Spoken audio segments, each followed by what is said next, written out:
Salut à tous, c'est Hugo Mouton. On se retrouve aujourd'hui pour une nouvelle vidéo. Une vidéo qui aurait dû être faite il y a 1 ou 2 mois maintenant, mais que je ne sors qu'aujourd'hui parce que j'avais des cours à côté, j'ai des choses à faire et j'avais pas franchement envie de faire de vidéos sur les 3 derniers Grands Prix. Donc je vais me rattraper pendant les vacances, essayer de vous sortir les 3 et peut-être faire des sujets d'actualité sur la F1 en attendant le retour de notre F1 en Australie. J'espère que ça vous plaira, dites-moi ça en commentaire et c'est parti. Après 9 ans sans ce magnifique Grand Prix, le Grand Prix de Turquie est de retour dans des circonstances particulières parce qu'il y a des circonstances sanitaires et également dans des circonstances particulières pour la piste car l'asphalte a été refait et il est maintenant très glissant. C'est un circuit qui est de base très apprécié par les pilotes comme par les fans parce qu'il y a toujours des courses plutôt mouvementées et donc on s'attend à un très beau Grand Prix. Hamilton peut être champion du monde s'il finit devant Bottas, donc déjà un enjeu pour la course, même si on pense déjà qu'Hamilton sera champion avant la fin de la saison. Et avant ce Grand Prix, on souhaite les joyeux 22 ans pour Lando Norris. En FP1, le premier virage est piégeux. Beaucoup de pilotes s'y perdent, partent au large et le triple droit du virage 8 qui demande beaucoup d'appui est également très piégeux et fait spin Kvyat, Gasly, Bottas et Verstappen. Sainz a un problème moteur qui le force à s'arrêter une fois au stand et une autre fois au bord de la piste. Donc la séance de la McLaren est légèrement cachée. Verstappen est le plus rapide, suivi de Alexander Albon et de Charles Leclerc, alors que les Mercedes sont à 2 secondes 5 du meilleur temps. Bottas 9 et 9e et Hamilton est 15e. Peut-être un Grand Prix mauvais pour les Mercedes. À chaque fois quand il y a une mauvaise qualification, des mauvais essais, je dis ça. Et ils finissent premier, mais bon, espérons. En FP2, les pneus sont un calvaire et les softs se détruisent trop vite, à l'image de Carlos Sainz et de Charles Leclerc, tandis que les pneus durs n'arrivent pas à trouver le grip, à l'image de Romain Grosjean, qui spin plusieurs fois car ses pneus sont pas assez chauds. Les pneus durs sont trop compliqués à chauffer. Le virage 1 est piégeux et annule certains temps, ou alors fait spin certains autres pilotes. Russell est un exemple de ces nombreux spins qu'il y aura eu au premier virage. Le festival des spins continue avec Latifi, Raikkonen et Kvyat sur un peu partout dans le circuit. Verstappen est encore le plus rapide avec Leclerc qui est 2e et les Mercedes qui sont 3e et 4e. En FP3, cette session a lieu sous la pluie et les gammes de pneus weight et intermédiaires sont donc toutes utilisées. La piste qui était déjà glissante devient une véritable patinoire à l'image de Sergio Pérez ou de Esteban Ocon qui ont du mal. Ocon et Leclerc qui d'ailleurs se touchent en faisant un spin. Norris, Vettel, Kvyat, Sainz et Leclerc continuent à spin pendant la session. Donc vraiment ce Grand Prix, la marque de fabrique de ce Grand Prix, ça aura été de ce week-end surtout, ça aura été les spins. Il y aura eu des spins pour toutes les sessions, à chaque fois, tout le temps, ça aura été très drôle. Cela même avec des pneus weights qui sont censés tenir mieux la piste. C'est les pneus qui sont censés mieux tenir la piste et hop, encore des spins. Verstappen est encore une fois le plus rapide, donc peut-être une très bonne qualification pour la Red Bull. Il suffit d'un très performant Leclerc. Le néerlandais montre encore une fois son aisance sous la pluie, alors que les Mercedes sont aux fraises à l'image de Bottas qui est 8e et Hamilton n'ayant même pas pu faire de tour. Les qualifications en Q1, les qualifs commencent sous la pluie.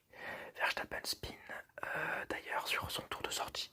Le drapeau rouge est sorti par sécurité, ne laissant qu'un tour aux équipes. Grosjean sort et provoque un second drapeau rouge. Et à la dernière relance, le circuit est une véritable patinoire et élimine les Williams, les Haas et Kvyat. Hamilton passe 14e. C'était très chaud, mais il passe, donc bravo à lui. En Q2, les McLaren et les Ferrari sortent l'aise sur cette qualification. En Q3, au premier passage, Perez fait l'équilibriste avec des pneus intermédiaires et signe une pole provisoire. Stroll prend la pole position au second passage et n'est pas rattrapé. C'est donc la première pole position du Canadien. Je vais vous donner la grille de départ. Stroll en pole position. Verstappen a réussi à s'intercaler entre Stroll et Perez qui est troisième. Albon est quatrième, Ricciardo est cinquième, Hamilton est sixième, Ocon septième, Raikkonen huitième, Bottas est neuvième, Giovinazzi est dixième, Vettel est onzième, Charles Leclerc est douzième, Gasly est treizième, Magnussen est quatorzième, Norris est quinzième avec 3 places de pénalité, Sainz est 16e avec 5 places de pénalité, Piat est 17e, Grosjean est 18e, Latifi est 19e et Russell est 20e avec 15 places de pénalité. Avant le départ, Giovinazzi se bloque dans le bac à gravier et Russell casse son aileron avant dans l'entrée des stands. Gasly est pénalisé pour un changement de pièce moteur, il est donc dernier sur la grille, car les Williams partent des stands de Russell pour changer son aileron avant qu'il a cassé, et Latifi parce qu'il voulait garder des pneus chauds en début de course. Giovinazzi est quand même extirpé du bac à gravier et peut partir 10e. C'était chaud. La course. Super départ de Lance Stroll alors que Verstappen se loupe totalement. Hamilton est 3e derrière Perez et Stroll. Le Britannique s'en sort très très bien. Bottas et Ocon spin en se percutant. Vettel rattrape le peloton, mais il n'arrive qu'à la 4e place jusqu'à la petite erreur de Hamilton qui lui permet de passer 3e. C'est un tour d'équilibriste de la part du pilote allemand et c'est une petite erreur du pilote britannique qui va peut-être lui porter préjudice sur le reste de la course. Ocon passe au stand à la fin du premier tour. Verstappen est en furie et n'arrive pas à dépasser Vettel qui prend des trajectoires très très safe alors que le néerlandais lui est extrêmement incisif. La 3e place est tout de même gardée par l'allemand à l'expérience. Tour 7, Leclerc passe au stand pour des pneus intermédiaires, suivi tour 8 d'un passage au stand pour Bottas. Tour 9, Vettel et Hamilton s'arrêtent également, comme Raikkonen, Magnussen, Kvyat, Giovinazzi, Grosjean. Et c'est déjà bien. Tour 10, arrêt au stand du leader Lance Stroll pour des intermédiaires. Au tour 11, c'est Perez qui suit la vague, alors que Verstappen refuse d'y entrer, tout comme Albon, mais en voyant son avance fondre, le néerlandais rentre au tour 12. Le problème est que son arrêt est très long, ce qui est très rare chez Red Bull, et il ne ressort que 4e derrière Perez, mais devant Vettel, qui bloque d'ailleurs Hamilton jusqu'au tour 13, où un abandon de Giovinazzi sur le bord de la piste provoque une virtual safety car. Au tour 15, fin de cette virtual safety car qui permet au tour 16 à Hamilton de devenir très très très offensif, mais ce dernier se rate et est dépassé par Albon qui dépasse par la suite Vettel. Hamilton se plaint une nouvelle fois de ses freins, ça fait la 2e fois qu'il se plaint de ses freins pendant le Grand Prix. Tour 18, Verstappen fait un double spin après un léger décalage du Mexicain Sergio Perez et se fait dépasser par Alexander Albon, Hamilton et Vettel.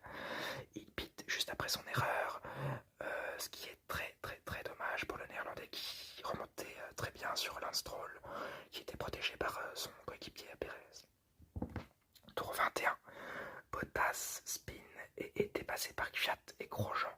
Tour 31, Leclerc passe au stand pour des pneus intermédiaires alors que Vettel commence à mettre la pression sur Albon, suivi de Hamilton qui n'arrive toujours pas à dépasser l'Allemand.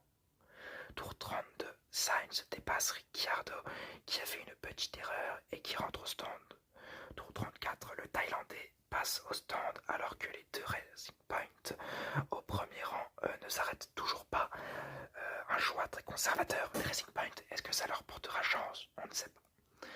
Tour 36, Magnussen bloqué dans les stands à cause d'un problème de serrage de roue, suivi juste derrière de Stroll qui rentre au stand pour des intermédiaires qui laisse la tête de course à Checo ressort derrière Verstappen. Tour 37, Hamilton dépasse Checo et prend la tête de la course.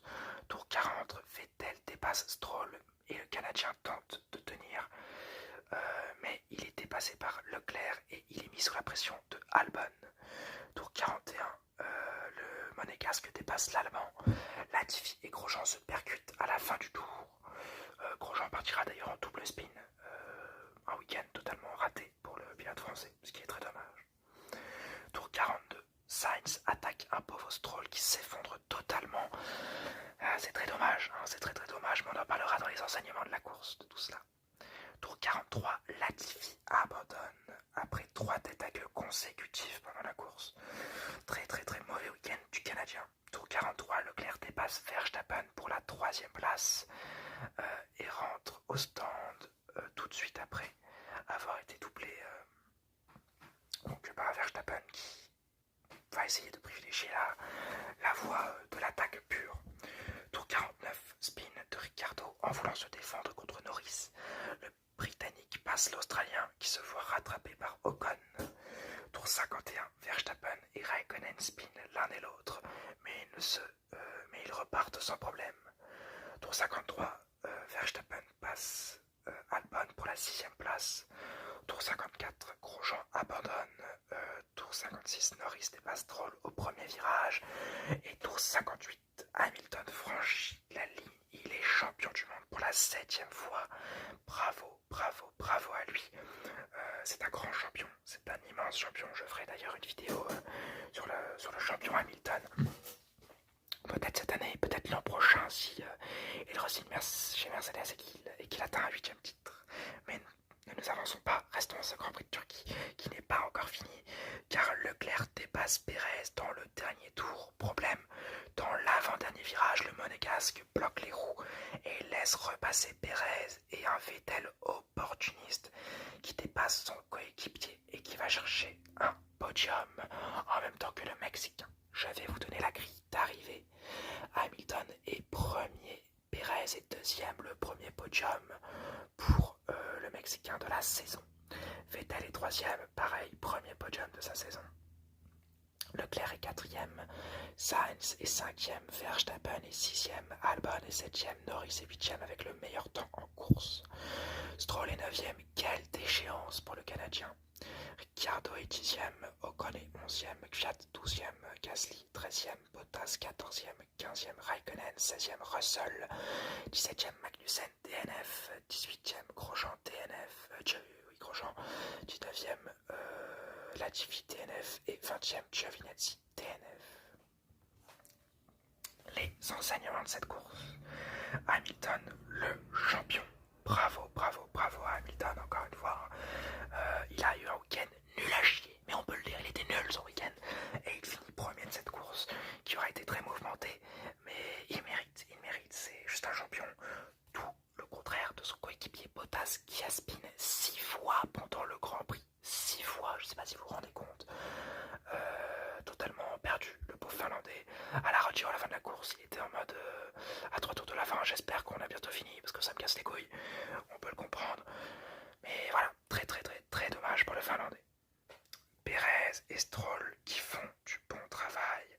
Les Racing Points ont bien joué, c'est tellement dommage pour Stroll.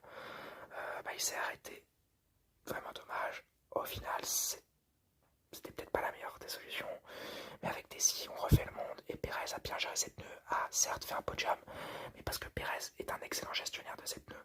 Stroll n'a peut-être pas cette compétence-là. C'est très dommage qu'il finisse 9e alors qu'il partait de la pole, mais bon, la F1 est faite de déception et j'espère pour le jeune Canadien qu'il aura d'autres podiums et d'autres occasions de gagner. Pérez, lui, a fait une très bonne course. Vettel et Leclerc se battent. Le seul week-end où Mattia Binotto n'est pas là. Vettel fait un podium extrêmement émouvant. J'étais super content pour Vettel à la fin de la course. Je suis un Ferrari fans, vous le savez. Donc voir un des deux pilotes sur le podium, surtout Vettel, tout ce qu'il a fait à la Scuderia depuis 2015, je suis extrêmement heureux.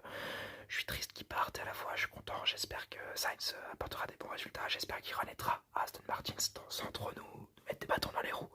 Mais vraiment bravo à Vettel. Et c'est un podium mérité vu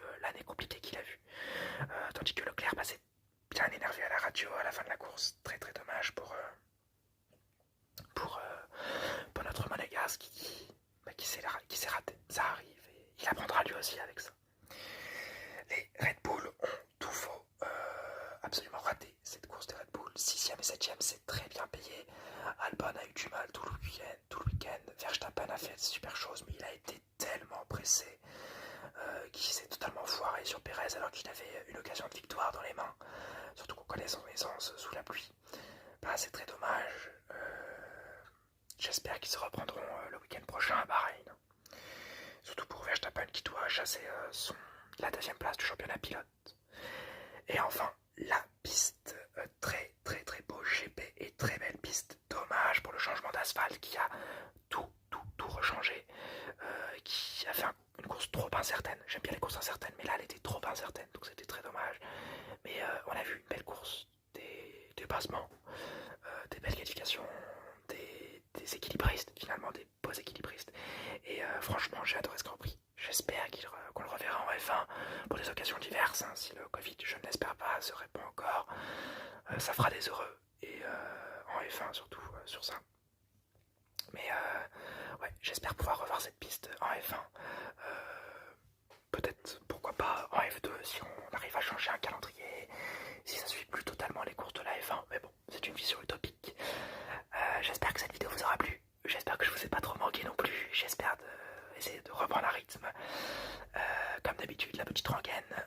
Si vous avez aimé la vidéo, le petit like, le petit commentaire si vous avez des idées, le petit abonnement si vous voulez me soutenir. Et n'oubliez pas, Forza Ferrari.